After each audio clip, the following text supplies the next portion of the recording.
Selamat pagi Bapak Instruktur dan Bapak Ibu rekan-rekan PPG dalam jabatan tahun 2022. Perkenalkan, saya Iwayan Sukodano akan mempresentasikan pekerjaan saya mengenai identifikasi masalah. Adapun bahasan yang akan dibahas tentu hampir sama dengan Bapak Ibu, yaitu yang pertama, jenis permasalahan, yang kedua, masalah yang diidentifikasi, yang ketiga, analisis identifikasi masalah, dan yang keempat, saya mohon masukan Bapak Instruktur dan rekan-rekan semua dalam diskusi nanti. Untuk jenis permasalahan yang pertama mengenai pedagogik, literasi, dan numerasi, saya mengidentifikasi masalah yaitu masih rendahnya kemampuan literasi siswa. Adapun analisis identifikasi masalahnya adalah 1. Kurangnya motivasi membaca yang dimiliki siswa. 2. Siswa kesulitan untuk memahami isi bacaan. 3. Terbatasnya penggunaan kosakata yang dimiliki oleh siswa. 4. Siswa belum mampu untuk mengembangkan gagasan dengan bahasanya sendiri. 5. Kurangnya pembiasaan literasi sebelum pembelajaran dimulai. Pada jenis permasalahan yang pertama, saya mengidentifikasi masalah kedua, yaitu kemampuan numerasi siswa rendah. Adapun analisis identifikasi masalahnya adalah yang pertama, anak-anak kelas tinggi tidak memiliki motivasi untuk menghafalkan perkalian, sehingga banyak siswa yang belum hafal perkalian.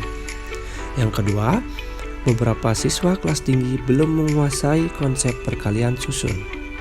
Yang ketiga, beberapa siswa mengalami kesulitan dalam menentukan pemecahan masalah dari soal cerita. Selanjutnya, untuk jenis permasalahan yang kedua, saya mengidentifikasi suatu masalah yaitu siswa dengan gaya belajar kinestetik mengalami kesulitan dalam melakukan diskusi kelompok. Adapun analisis identifikasi masalahnya adalah 1. Siswa tersebut lebih suka aktivitas fisik di luar kelas. Yang kedua, siswa tidak fokus diskusi dalam kelompok kecil, cenderung berpindah-pindah ke kelompok lain. Ketiga, siswa lebih senang menunjukkan daripada menjelaskan suatu dalam diskusi kelompok. Untuk jenis permasalahan yang ketiga, adapun masalah yang diidentifikasi adalah belum maksimalnya keterlibatan dan peran orang tua saat pembelajaran di luar sekolah. Adapun analisis identifikasi masalahnya adalah 1. Orang tua sibuk bekerja sehingga terbatasnya waktu untuk mendampingi anaknya belajar di rumah. 2. Rendahnya pendidikan orang tua sehingga tidak mampu mendampingi anaknya belajar dan menyerahkan tanggung jawab penuh kepada sekolah. Yang ketiga, beberapa orang tua kurang memahami pentingnya pendidikan sehingga kurang memperhatikan anaknya dalam pembelajaran di rumah. Dan yang keempat, beberapa orang tua beranggapan bahwa hanya gurulah yang mampu mendidik siswa.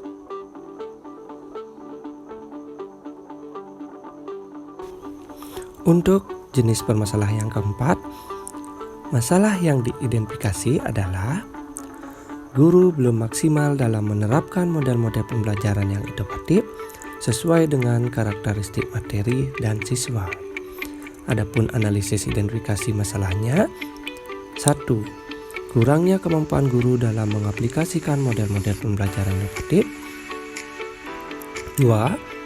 Kurangnya kemampuan guru dalam memahami karakteristik siswa sehingga model pembelajaran inovatif yang dipilih tidak sesuai dengan karakteristik siswa tersebut. Yang ketiga, guru kurang memahami keterkaitan karakteristik model pembelajaran inovatif dengan materi yang akan dipelajari. Untuk jenis permasalahan yang kelima, masalah yang diidentifikasi adalah masih rendahnya keterampilan HOTS yang dimiliki siswa. Analisis identifikasi masalahnya, yang pertama, siswa kurang mengkritisi suatu permasalahan yang diberikan. Yang kedua, siswa belum dapat memecahkan masalah dan menyusun kesimpulan dari aktivitas pembelajaran.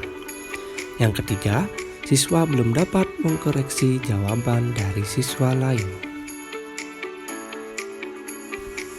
Dan untuk jenis permasalahan yang terakhir, yaitu yang keenam, masalah yang diidentifikasi adalah penggunaan media ajar berbasis IT yang tersedia belum bisa dimaksimalkan oleh guru. Analisis identifikasi masalahnya adalah 1. Kurangnya kemampuan guru dalam memanfaatkan IT sebagai media pembelajaran seperti pembuatan PowerPoint. Yang kedua, guru tidak memiliki motivasi untuk mengembangkan kemampuan di bidang IT, baik itu penggunaan perangkat lunak ataupun perangkat keras.